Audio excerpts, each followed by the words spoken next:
여러분 혹시 최영택이라는 이름 들어본 적 있습니까? 최영택. 오래된 복음송의 작가인데요.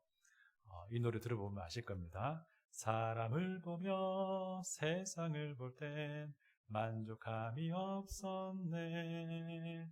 나의 하나님 그분을 뵐 때 나는 만족하였네. 라고 쭉 하면서 동남풍아 부르라 서풍아 부르라 막 나오죠. 그죠? 예. 가시밭에 가봐. 예. 이 최영택이라는 분에 의하면은 하나님을 하나님을 볼 때에 나는 만족하였다라는 그런 고백을 합니다. 그런데요, 생각해 보니까 하나님을 보는 사람에게 있어서 정말 중요한 그 열매와 증거는 만족함이라는 겁니다. 이 만족함이라고 하는 것 자체가요, 우리 그리스도인의 그 성숙도에 어쩌면 지표가 된다라는 생각이 듭니다. 제가요, 행복이라는 단어를 찾아보니까요, 만족과 즐거움을 느끼는 상태라고 말해요. 이 말이 무슨 말입니까? 만족하느냐, 만족하지 못하느냐, 이것이 그 사람의 행복감을 결정한다라는 것입니다. 제가 이렇게 질문해 봅니다. 여러분 지금 행복하십니까? 여러분 지금 행복하십니까? 이 말은 곧 여러분 지금 여러분에 대해서, 여러분 주변에 일어나는 모든 일들에 대해서 만족해 하십니까? 라는 질문이에요. 그죠? 예, 맞습니다. 지난주에 이어서 사무엘하 11장 12장 계속해서 좀 보고 있는데요. 이 본문은 다윗의 아주 그냥 더럽고 추한 죄에 대해서 되게 상세하게 2장에 걸쳐서 기록을 합니다. 그리고 이제 이 다윗이 지은 이 죄가 이 다윗 인생의 전체 이렇게 인생 그래프를 놓고 볼 때에 정말 가장 치욕적인, 가장 오점으로 남겨집니다. 그래서 이 죄 때문에요, 다윗의 인생 그래프를 만약 그려보라 한다면은, 보통 우리 인생 그래프 그려보라 하면 이렇게 그러잖아요. 이렇게 갔다가 내려갔다가 천천히 올라가는 것 같다라고 말하잖아요. 근데 이제 다윗은요, 인생 그래프가 올라가다가 이 범죄 때문에 이제 내리막길을 막 내려갑니다.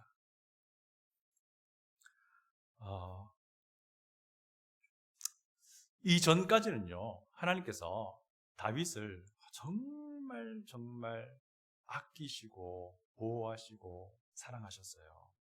물론 하나님의 그 사랑이 변했다는 말이 아닙니다.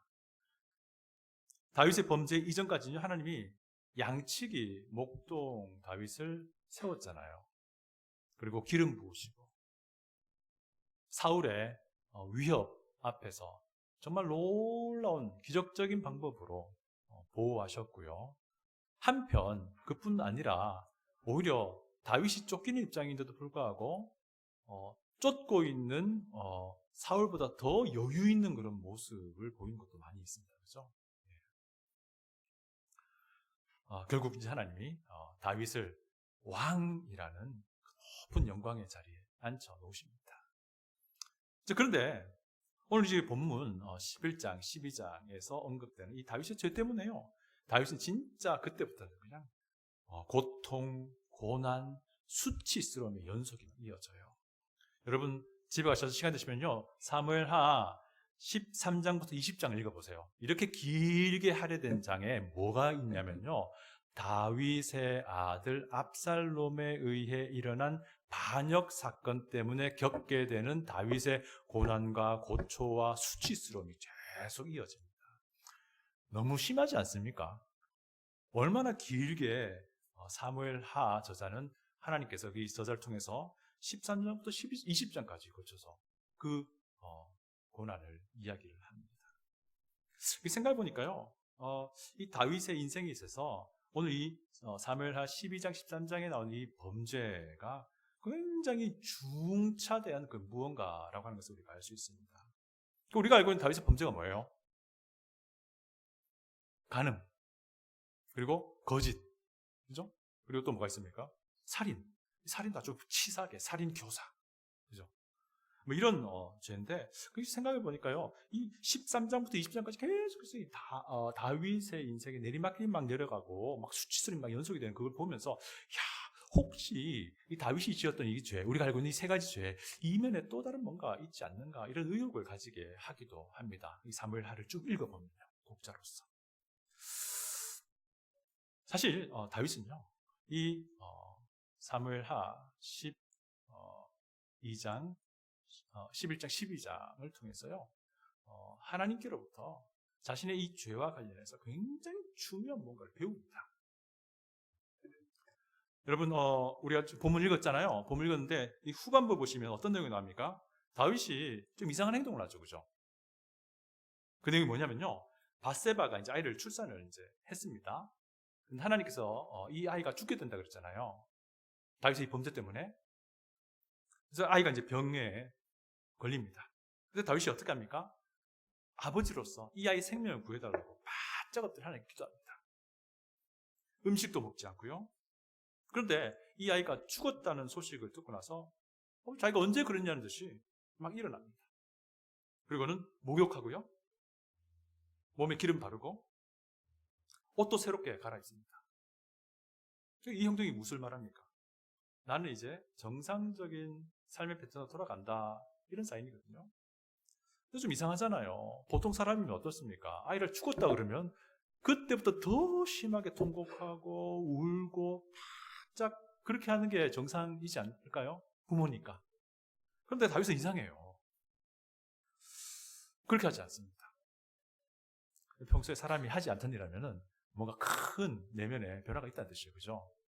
제가 만약 평소에 다음 주에 머리 팍팍 밀고 이렇게 딱 서면 어떻게 생각하시겠습니까? 저는 뭐 미쳤나? 이런 생각 할 거 아니에요. 예. 담임 목사님들이요, 이런 생각을 한답니다. 새벽 기도 나오지 않다 보니 새벽에 나오면 가슴이 막 두근두근거리면서 도대체 무슨 일이 벌어질까? 뭐 이런 생각을 한대요. 예. 어쨌든 다윗 안에 굉장히 큰 뭔가 변화가 있었던 거예요. 그래서 그가 평소에 하지 않던 행동을 한 겁니다. 돌출 행동을 한 거거든요. 과연 다윗 안에 어떤 마음의 변화가 있었을까? 이런 부분을 우리가 좀 찾아봤으면 좋겠습니다. 이 다윗이 무엇 때문에 이런 우리가 이해하기 힘든 이런 돌출 행동을 했을까라고 하는 것이죠. 그래서 오늘은요, 첫 번째로 이 다윗의 죄, 우리가 알고 있는 간음, 거짓, 살인, 이 죄의 근본적인 이유가 있을까라는 그런 의혹을 가지고 한번 본문을 찾아보고자 합니다. 다윗의 범죄, 간음, 거짓, 살인인데 아니면 그 이면에 또 다른 뭔가 죄가 있는지 좀 살펴봅니다. 그리고요, 우리가 그걸 이제 알게 되면요, 이 다윗의 이 이상한 행동이 이해가 될 겁니다. 그리고 이제 그것들로부터 우리가 오늘 하나님이 우리에게 주시는 교훈을 좀 같이 나누고자 합니다. 이 다윗의 근본적인 문제를 좀 찾아보려면 지난주에 우리가 봤던 이 다윗의 죄가 뭔지 한번 더 리마인드를 해야 될 것 같아요. 지난번에 우리가 세 가지로 다윗의 죄의 속성을 좀 살펴봤는데요. 첫 번째는 죄 앞에 장사 없다라는 그런 내용이었습니다. 기억나실 겁니다. 다윗이 죄의 유혹에 노출되었을 때 다윗은 그냥 속수무책 쓰러지고 넘어졌습니다. 하나님의 마음에 합한 다윗이었음에도 불구하고 그 유혹 앞에서 넘어져 버렸던 것이죠. 이 여인이 목욕하는 장면 봤을 때 바로 내려왔어야 되는데 다윗이 그러지 않았잖아요. 이 여인이 누군지 알았을 때 그때가 또 돌아설 무릎 꿇어야 할 기회였는데 다윗이 그러지 않았습니다. 다윗이 그렇게 하지 못합니다. 죄의 유혹 앞에서 그 누구도 장담할 수 없다라는 것을 우리가 지난주에 생각해 봤습니다. 여러분, 유혹의 자리에 있으면요, 피하는 게 상책이에요. 그리고 유혹거리가 내 안에 있다면 그거 과감하게 치워버려야 됩니다. 그러지 않으면요, 다 넘어집니다. 두 번째는 죄가 양심을 마비시킨다, 이런 것들을 우리가 살펴봤습니다. 우리아가 이제 왕의 호출을 받고 막 급하게 돌아오잖아요. 그러면서 이제 다윗은 우리아를 이제 집으로 돌려보내가지고 자기 아내와 동침하면 좋겠다는 마음을 가졌는데 어떻게 됩니까? 우리아가 집으로 안 들어가요. 그 다음날 아침 깜짝 놀라죠. 이제 그때가 사실 다윗이 또 회개해야 할 타이밍이었습니다. 그래서 우리아에게 물어봤죠. 왜 안 들어왔냐 했을 때 우리아가 뭐라고 말합니까? 하나님의 법궤가 전장에 있는데 내 동료 군인들, 장수들이 전장에서 전투하고 있는데 당신을 위해서, 왕을 위해서, 이 나라를 위해서, 여호와를 위해서 싸우고 있는데 내가 어찌 집에 들어가서 이런 말을 하잖아요. 그 얘기 들을 때도 하나님이 그에게 주시는 기회였고 사인이었습니다. 그때 회개했어야 되는데 다윗은 그렇게 하지 못해요. 죄 때문에 그 양심이 막 마비가 되어버릴 겁니다. 여러분, 아예 죄 피하는 것이 맞고요, 아예 치워버리는 게 용기 있는 지혜입니다. 세 번째가 뭐였죠? 죄는 또 다른 죄를 만든다, 이런 얘기를 우리가 했습니다. 우리아를 죽이기로 결심하죠. 자기 죄를 덮으려고, 그죠? 그래서 정말 치사하게, 아주 비열하게 우리아를 죽입니다. 자기 손으로도 아니고요, 자기 장군 요압 장군을 시키는데 그 요압 장군 손으로도 아니고요, 이 암몬 족속에 의해서 죽게 하는 그런 이제 정말 엄청난 정말 더럽고 추한 계략을 풉니다. 죄는 또 다른 죄를 낳아요. 죄의 유혹의 자리를 피하는 지혜가 우리에게 있어야 합니다. 그리고 내 안에 숨겨져 있는 죄의 유혹거리가 있다는 멀리 치워버리는 용기가 우리에게 필요해요. 우리는 알아요. 내 자신이 잘 압니다. 내가 이 부분에 잘 넘어진다. 분명히 알 거예요. 그리고 내 주변에, 내 안에 어떤 내 가까이에 있는 무언가가 나를 자꾸 쓰러뜨리는 어떤 그런 유혹거리가 된다는 것도 분명히 알 거예요. 그러니까 그거 과감하게 치워버리는 용기가, 그걸 피할 수 있는 용기가, 지혜가 우리의 있기를 원합니다. 자, 이제 우리아의 장례식이 끝이 났죠. 다윗은 이제 밧세바를 왕궁으로 불러들입니다. 대놓고 불러들여요.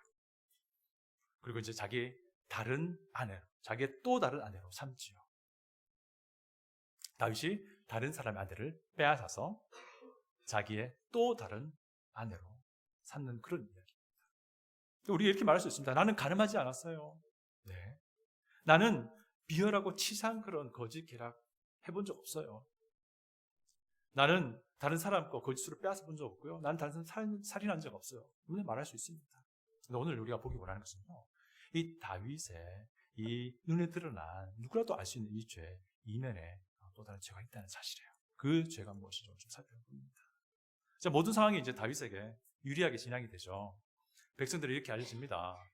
우리아는 암몬 족속과의 그 치열한 전투에서 맹렬하게 싸우다가 장렬하게 전사했다. 그리고 홀로 남겨진 우리아의 아내 밧세바는 과부가 됐는데 왕의 호의를 입고 왕의 또 다른 아내가 되었다. 심지어 왕의 아들을 낳게 되는 그 영광을 얻게 되었다. 이렇게 알려졌단 말입니다. 그런데 이 모든 것이 다윗이 보기에는 자연스럽게 물르듯이 흘러가는 것 같았습니다. 그러나 하나님은 그렇지 않았죠. 하나님께서는 이것이 너무나도 부자연스러운 상황이었습니다. 여러분, 우리에게도요, 하나님의 이 마음이 필요합니다. 뭡니까? 죄에 대해서 견디기 힘든 부자연스러운 마음이 우리에게 있어야 돼요. 이게 그리스도인의, 예수님의 제자의 마음 내면입니다. 하나님이 가만히 안 계시죠. 나단 선지자를 보냅니다. 이때 우리가 잘 알고 있는 양 이야기 나오잖아요. 그죠? 어느 한 마을에 부자도 있었고 가난한 사람도 있었답니다. 이 부자는 양이고 소고 가축이 엄청 많아요. 한편 가난한 사람은 아무것도 없어. 딸랑 있는 것이 어린 암양 새끼 한 마리. 너무너무 귀중하고 소중해서 이 가난한 사람은 어떻게 했답니까? 자기 딸처럼 같이 먹고 같이 자꾸 그랬대요. 근데 어느 날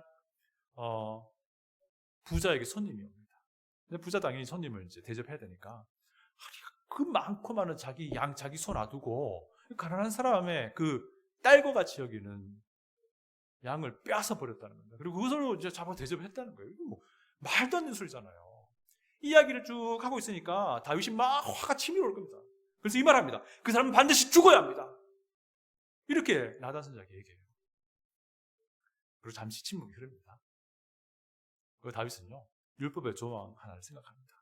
선지자님, 제가 생각해 보니까 그 사람이 다른 사람 것 빼앗았으니까 율법의 조항에 따라서 4배로 갚아주면 또 될 것 같습니다. 이제 이야기를 해요. 이렇게 다윗의 얘기가 다 끝나고 나니까 나단 선지자가 정색을 하며 말하지요. 당신이 바로 그 부자예요. 당신이 바로 그 부자예요. 그 이후에 오늘 본문은 다윗은요, 자기의 진짜 죄가 무엇인지 나단 선지자를 통해서 전해지는 하나님의 말씀을 계속 듣는 내용이 오늘 본문입니다. 9절부터 10절을 봅니다. 본문 9절부터 10절을 봅니다. 그러한데 어찌하여 내가 여호와의 말씀을 업신여기고 나보기에 악을 행하였느냐. 네가 칼로 햇사람 우리아를 치되 암몬 자손의 칼로 죽이고 그의 아내를 빼앗아 내 아내로 삼았도다. 이제 내가 나를 업신여기고 햇사람 우리아의 아내를 빼앗아 내 아내로 삼았은즉 칼이 내 집에서 영원토록 떠나지 아니하리라 하셨고. 칼로 햇사람 우리아를 쳤다는 게 무슨 말입니까? 우리아를 살인했다는 말이죠. 그의 아내를 빼앗아 네 아내로 삼았다. 이게 무슨 말입니까? 다윗이 밧세바를 빼앗아서 자기의 사실 다윗 왕에게는 다른 후궁들이 굉장히 많았어요. 자기 또 다른 아내로 삼았다는 겁니다. 10절은 9절의 내용을 반복해요. 다윗이 간음하고 그 간음 감추기 위해 살인하고 결국 다윗이 밧세바를 자기의 또 다른 아내로 빼앗아 삼아버렸다. 이제 이야기를 하고 있는 겁니다. 이렇게 이제 우리가 이미 잘 알고 있는 다윗의 제약이죠. 그런데 우리가 주목해야 하는 것은요, 이거예요. 9절 상반절 어떻게 시작됩니까? 9절 상반절. 제가 한번 읽어드립니다. 그런데 어찌하여 내가 여호와의 말씀을 업신여기고 나보기에 악을 행하느냐. 여호와의 말씀을 업신여기고 라고 말하고 있습니다. 이게 무슨 말이냐면요, 네가 내 말을 업신여겼기 때문에 이런 죄를 지은 거야, 이 말씀이에요. 네가 내 말을 업신여겼기 때문에 간음한 거야. 네가 내 말을 업신여겼기 때문에 살인한 거야. 네가 내 말을 업신여겼기 때문에 거짓을 감추기 위해서 그런 계략을 꾸민 거야. 뭐 이 말씀을 하고 있는 겁니다. 네가 나를 업신여겼기에 밧세바를 빼앗아서 너의 또 다른 아내로 취한 거야. 이 말씀을 하고 있는 것입니다. 여기서 우리가 봐야 될 것은요, 도대체 그러면 하나님의 말씀 업신여기는 것, 하나님을 업신여긴다는 것이 도대체 이 문맥에서 무슨 말인가 좀 살펴봐야 합니다. 왜냐하면요, 하나님의 말씀을 하나님을 업신여겼기 때문에 다윗이 이런 죄를 지었다고 말하고 있기 때문입니다. 여러분 12장 텍스트 안에서요, 그 답을 우리가 찾을 수 있어요. 7절, 8절인데 우선 7절로 다 같이 한번 읽어볼까요? 7절입니다. 시작. 나단이 다윗에게 이르되 당신이 그 사람이라. 이스라엘의 하나님 여호와께서 이와 같이 이르시기를 내가 너를 이스라엘 왕으로 기름 붓기 위하여 너를 사울의 손에서 구원하고. 이제 하나님께서 과거에 다윗을 어떻게 보호하시고 다윗을 어떻게 사랑하셨는지를 말씀해 주는 구절입니다. 이게 무슨 말입니까? 다윗, 목동 다윗을 하나님이 선택하셔서 그를 왕으로 세우셨다는 거예요. 정말 왕으로서는 별로 겉으로 보기에는 아무런 것도 아닌 이 목동인 다윗을 하나님이 선택하셔가지고 그를 높은 왕의 지위로 올려놓으셨다는 게 하나님의 말씀이에요. 한낱 목동에 불과했던 사람인데 어마어마한 왕의 영광을 누가 주셨다고요? 하나님 주셨다. 이제 이 말씀하고 있는 거예요. 하나님 주셨다. 이게 이제 하나님의 맥락이 되겠습니다. 우리 8절 한번 볼게요. 8절 다 같이 읽어봅니다. 8절입니다. 내 주인의 집을 내게 주고 내 주인의 아내들을 내 품에 두고 이스라엘과 유다 족속을 내게 맡겼느니라. 만일 그것이 부족하였을 것 같으면 내가 내게 이것저것을 더 주었으리라. 여러분 이게 무슨 말입니까? 사울이 가지고 있던 모든 것을 다 다윗에게 주었다는 거예요. 사울의 권세도 다 주었고 왕의 권세를요, 또 사울의 후궁도 다 주었대요. 그뿐 아니라 왕의 자리에 앉혀서 이스라엘 유다 온 나라를 다 다스리게 하시는 그런 권세를 하나님이 주셨다는 거예요.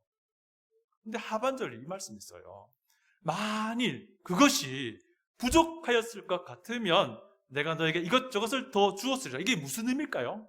이게 무슨 말이냐면요, 야, 너 내가 너에게 준 거 부족한 거 하나도 없어. 이 말을 돌려서 말하고 있는 거예요. 너 부족한 거 없는 거야. 이 말을 지금 하고 있는 거예요. 그런데 너는 그것을 부족하다고 여긴 거야. 이 메시지인 거예요. 너는 그거 부족했다고 생각했다. 만족하지 않았다는 거예요, 그것을. 그래서 그런 생각 가지고 있었으니까 다윗이 그 죄의 유혹 앞에서 꼬꾸라진 겁니다. 아, 나는 부족해. 나는 부족해. 난 좀 더 필요해. 나 충분치 않아. 이 마음을 가지셨다는 거예요, 다윗이. 이해가 안 되죠, 그죠? 많은 걸 가진 사람, 다윗인데. 하나님이 주신 것에 만족하지 않았던 그런 다윗에게 이 죄의 유혹이 있을 때 그가 결국 넘어졌다는 겁니다. 부족하다고 생각했기 때문에 다윗은 간음하게 된 거고요. 부족하다고 생각했기 때문에 결국 우리아를 자기 죄 감추기 위해서 죽일 것이고요. 부족했다고 생각했기 때문에 그 과부가 된 밧세바를 자기의 또 다른 아내로 삼았다는 것이 오늘 나단 선지자를 통해서 하나님 말씀하시는 다윗의 죄의 핵심이라는 겁니다. 이 일 때문에 하나님이 다윗으로 하여금 대가를 치르게 하시죠. 두 가지 대가를 치르게 하시죠. 첫 번째는 10절에 나옵니다. 칼이 내 집에서 영원토록 떠나지 않을 것이다. 이게 무슨 말이냐면 아까 제가 언급한 것처럼 13장부터 20장에 걸쳐서 나오는 자기 아들 압살롬의 반역 사건을 얘기하는 겁니다.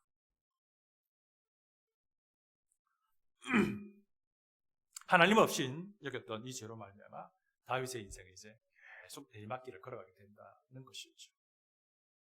다윗은요, 하나님이 충분히 주신 것에 만족하지 못한 것, 바로 이것이 그의 근본적인 죄였다는 것입니다.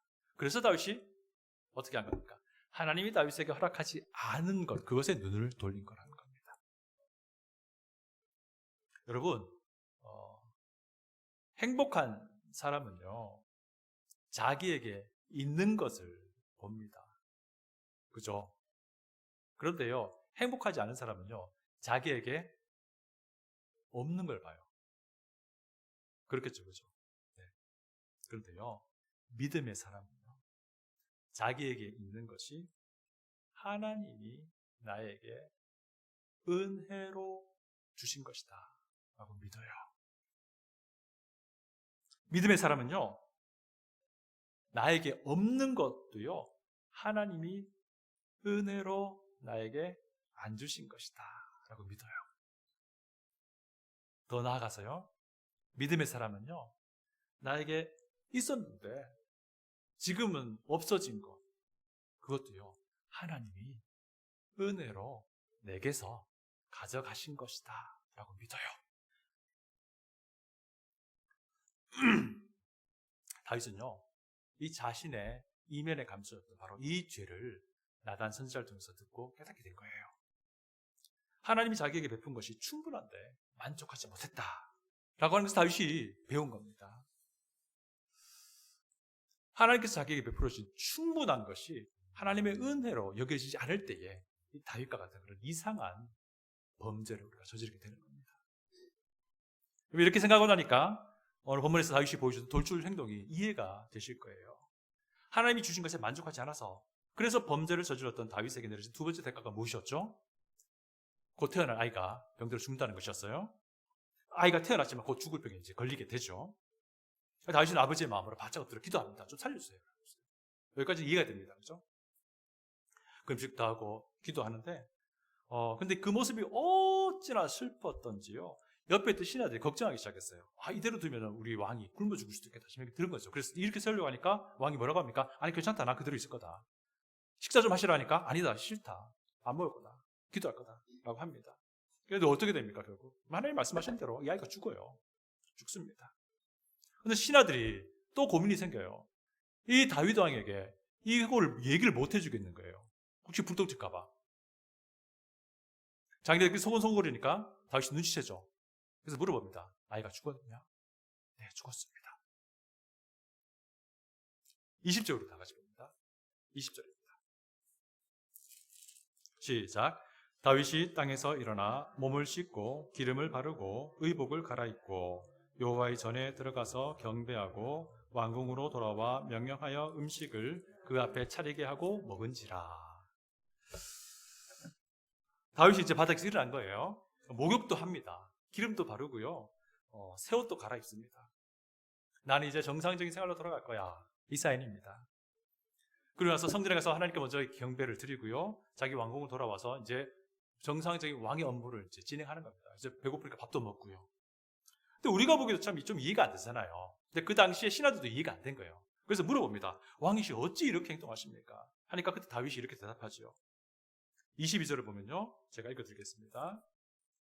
이르되 아이가 살았을 때에 내가 금식하고 운 것은 혹시 여호와께서 나를 불쌍히 여기사 아이를 살려주실런지 누가 알까 생각하거니와. 이거는 이해하기 쉽습니다. 아이가 아플 때는 아버지의 마음으로 자기가 기도했다는 거예요. 살려달라고. 근데 23절을 보시면요, 또 이런 말을 합니다. 지금은 죽었으니 내가 어찌 금식하랴? 내가 다시 돌아오게 할 수 있느냐? 나는 그에게로 가려니와 그는 내게로 돌아오지 아니하리라 하니라. 이 말은 맞는 말이긴 한데 아이를 기른 아버지로서 할 말은 아닌 거죠, 그죠? 예. 이게 뭐냐면요, 하나님께서 이 아이의 이제 생명을 자기에게 주셨고, 그런데 이제 하나님께서 또 이 아이의 생명을 취해 가셨다라고 사실 다윗이 받아들인 그런 마음의 내면의 표현인 거예요.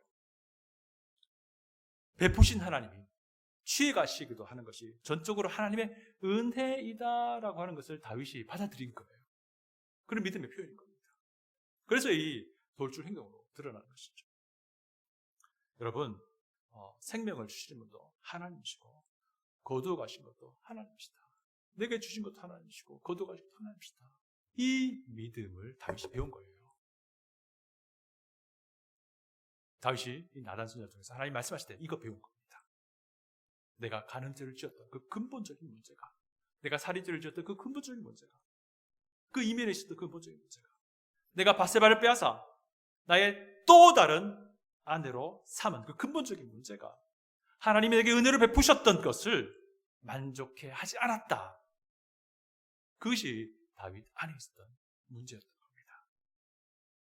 그것을 오늘 본문에서는 이렇게 표현하고 있죠. 하나님을 업신 여기고 라고 표현하고 있는 겁니다.